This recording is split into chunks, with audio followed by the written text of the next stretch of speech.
চাঁদপুরে জাহাজে ৭ খুনের মামলায় গ্রেপ্তার আকাশ মণ্ডল ওরফে ইরফানের দেয়া জবানবন্দির দ্বিমত পোষণ করেছেন জাহাজ মালিক ও মামলার বাদী মাহবুব মোর্শেদ। মুঠোফোনে তিনি ইন্ডিপেন্ডেন্ট টেলিভিশনকে জানান, প্রতিটি জাহাজে ২ থেকে ৩ মাসের বেতন বকেয়া থাকে। ৭ মাসের বেতন বকেয়া থাকার বিষয়টি সঠিক নয় বলে দাবি তার। জাহাজ শ্রমিকদের অক্টোবর ও নভেম্বরের বেতন বকেয়া রয়েছে বলে জানান মাহবুব মোর্শেদ। এর আগে গ্রেপ্তার ইরফান বেতন ভাতার দ্বন্দ্বের জেরে ৭ জনকে হত্যার কথা স্বীকার করেছে বলে জানায় র্যাব।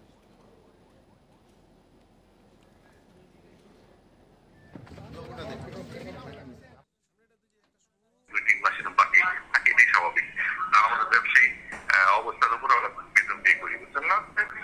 কিন্তু এটা সব ক্ষেত্রেই যে ঠিক তা না।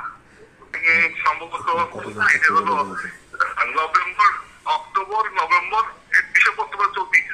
চলিত মাসে তারা ওই মাসে। এ বিষয়ে আরও জানাতে এবার কুমিল্লা ও চাঁদপুর থেকে যুক্ত হচ্ছেন সহকর্মীরা। প্রথমেই কুমিল্লা থেকে জানাবেন তানভীর খন্দকার।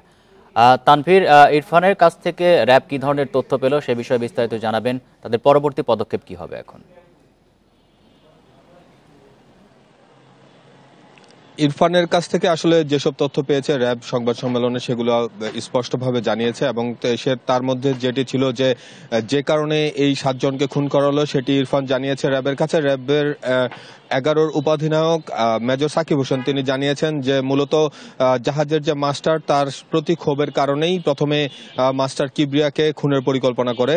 সে পরবর্তীতে কিবরিয়াকে খুন করে ফেসে যাবার ভয়ে আসলে সে একে একে অন্যদেরকেও আসলে কুপিয়ে হত্যা করেছে। সেটি কিন্তু সে র্যাবের কাছে জানিয়েছে বলে আমাদেরকে এই সংবাদ সম্মেলনে জানানো হয়। আর একটি বিষয় হচ্ছে যে মূলত এই খুনের ঘটনায় ইরফান বলেছে যে সে খাবারের সাথে ঘুমের ঔষধ মিশিয়ে সবাইকে প্রথমে অচেতন করেছিল এবং পরবর্তীতে মাস্টারকে খুন করার জন্য সে জাহাজে রাখা যে চাইনিজ কুড়াল, অর্থাৎ জাহাজের নিরাপত্তায় যে কুড়াল, সেই কুড়ালটি ব্যবহার করে তাকে খুন করে। পরবর্তীতে সে অন্যান্যদেরকেও একইভাবে কুপিয়ে হত্যা করে। তো এই বিষয়টি আসলে র্যাব তার কাছ থেকে জেনেছে এবং সেটি র্যাবের কাছে বলেছে বলেও আমাদেরকে নিশ্চিত করেছে। আর একটি বিষয়, ইরফানকে সকালে কুমিল্লা র্যাব সিপিসি ট্যুর কার্যালয়ে আনা হয়েছিল এবং সাংবাদিকদের সামনে উপস্থাপন করা হয়েছিল। সেখানে থেকে তাকে চাঁদপুরের উদ্দেশ্যে কিছুক্ষণ আগে নিয়ে যাওয়া হয়েছে, কারণ যেহেতু চাঁদপুরে মামলা হয়েছে পরবর্তী আইনি কার্যক্রমগুলো আসলে সেখান থেকে পরিচালিত হবে। তবে র্যাব যেটি জানিয়েছে যে শুধুমাত্র চাঁদপুরের ঘটনায় শুধুমাত্র ইরফান জড়িত, এই বিষয়টি আসলে ইরফানের ভাষ্যমতে তারা এই এখন নিশ্চিত করেছে। তবে তার পেছনে আর কোনো কারণ আছে কিনা সেই বিষয়গুলো কিন্তু খতিয়ে দেখা হচ্ছে।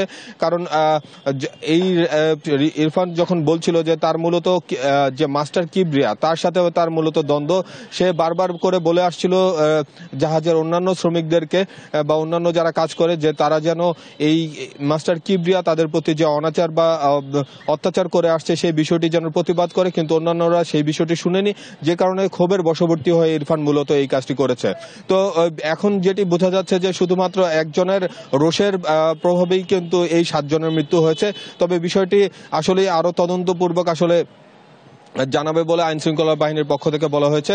আর ইরফান আসলে এই চাঁদপুরে এই খুনের ঘটনা ঘটানোর পর একটি ট্রলারে করে বাজারে যাবে বলে একটি ট্রলারে উঠেছিল, সেখান থেকে সে কোনোভাবে পালিয়ে এসে বাগেরহাটের চিতলমারিতে আত্মগোপন করে এবং সেখান থেকে র্যাব ১১, র্যাব ৬ এবং র্যাব হেডকোয়ার্টারের গোয়েন্দারা মিলে তাকে আসলে সেখান থেকে গ্রেপ্তার করে।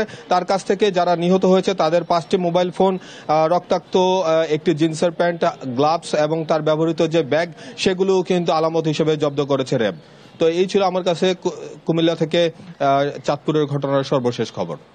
তানভীর, আপনি থাকবেন আমাদের সাথে। আমরা এবার চাঁদপুর থেকে এই মুহূর্তে আমাদের সাথে যুক্ত আছেন সহকর্মী মনিরুজ্জামান বাবলু।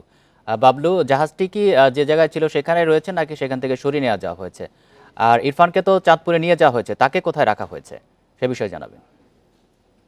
আমার যেমনটি বলছিলেন কুমিল্লা সহকর্মী তানভীর খন্দকার, আমি সেবার দিয়ে বলতে চাচ্ছি যে কিছুক্ষণের মধ্যেই চাঁদপুরে আনা হবে যে ইরফানকে আনার পর এখানে যে মামলার তদন্তকারী কর্মকর্তা হরিণা ঘাটের যে ইনচার্জ কালাম খান, তিনি জানিয়েছেন যে তাকে প্রথমত ৭ দিনের রিমান্ড চাওয়া হবে। এই ৭ দিন রিমান্ড চাওয়ার মধ্যে যদি আরো কোনো সম্পৃক্ততা বা আরো কোনো তথ্যপত্র পেয়ে থাকে তাহলে সেভাবে মামলার পরিচালনা করবেন। তিনি আমাদেরকে আরো জানিয়েছেন যে জাহাজটি এই মুহূর্তে কিন্তু এখনো ঘটনাস্থলে রয়েছে। এই জাহাজটি সেখান থেকে নোংর সরানো যাচ্ছে না। যে জাহাজটি যে ইরফান যে ৭ জনের যে হত্যার যে বিষয়ে যে ইরফান রয়েছে। ইরফানে এই জাহাজটিকে মূলত নিজে চালিয়ে যে 1 ঘন্টা পথ পাড়ি দিয়ে এনেছেন, জাহাজটি কিন্তু এখন এই একটি চরে আটকে আছে। সেই কারণে জাহাজটিকে এখনো আনা সম্ভব হচ্ছে না। তবে আজকে রাতের মধ্যে যদি এই জাহাজটিকে আনা সম্ভব না হয়, তাহলে আগামীকালের মধ্যে সারগুলো, যেখানে যে 800 টন যে সার রয়েছে, সারগুলো, ইউরিয়া সারগুলো, সেগুলো সরিয়ে তারপর জাহাজটিকে পাড়ে আনার চেষ্টা করা হবে। জাহাজটিকে হরিণা ফেরিঘাটে রাখা হবে বলে জানিয়েছেন তিনি। এই মুহূর্তে কিন্তু আমরা চাঁদপুর আদালতের প্রাঙ্গণে রয়েছি। এখানে তাকে আদালতে আনা হবে এবং নৌ পুলিশ সুপার যে মুশফিকুর রহমান, তিনি জানিয়েছেন যে এই তাকে আদালতে আনা হলে আজকেই তার কাছে আদালতে তার বিষয়ে রিমান্ড চাওয়া হবে। আসলে এই আর ইরফানের বিষয়টি আমরা আগেও বলেছি, আজকে সকালে আগেও বলেছি যে ইরফান যে এই লঞ্চ থেকে আগে পালিয়ে যায়, সেটি আমরা আগে ধারণা দিয়েছিলাম। চাঁদপুর থেকে ছিল আমার কাছে সর্বশেষ। কুমিল্লা এবং চাঁদপুর থেকে জানাচ্ছেন আমাদের সহকর্মীরা।